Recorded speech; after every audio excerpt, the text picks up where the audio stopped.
Професор Лазар Јовески, кој беше назначен за помирувач во случајот УЈП, побарал да биде изземен од процесот затоа што не е во Македонија и не можел да го запази законскиот рок од 3 дена за да ги седне на маса даночниците и владата.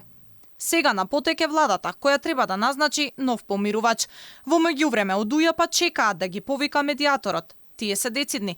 Доколку не се најде решение, ќе стапат во генерален штрајк.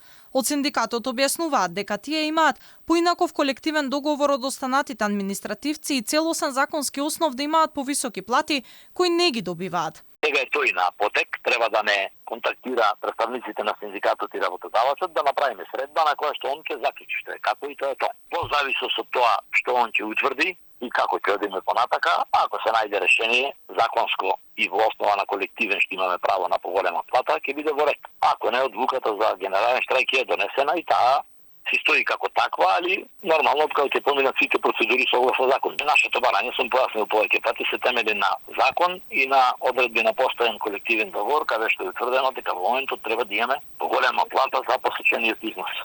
Вице-премиерот за економски прашања е оптимист дека ќе најдат решение и не очекувал дека ќе има генерален штрајк. Според него, решението за целата администрација која бара покачување на платите лежи во системското решение, за кое ќе се дискутира во четврток на економско-социјалниот совет.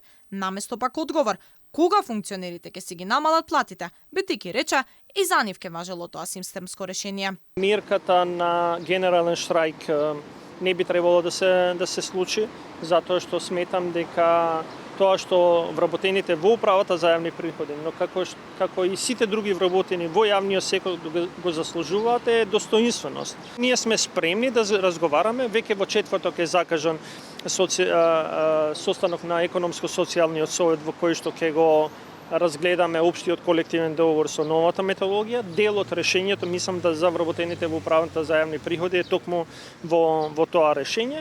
Вработените во УЈП го кренаа гласот откако вработените во Министерството за финансии добија 30% покачување и го бараат истото и за нив. Вице-премиерот повторно за ова посочи да имало автентично толкување во собрание.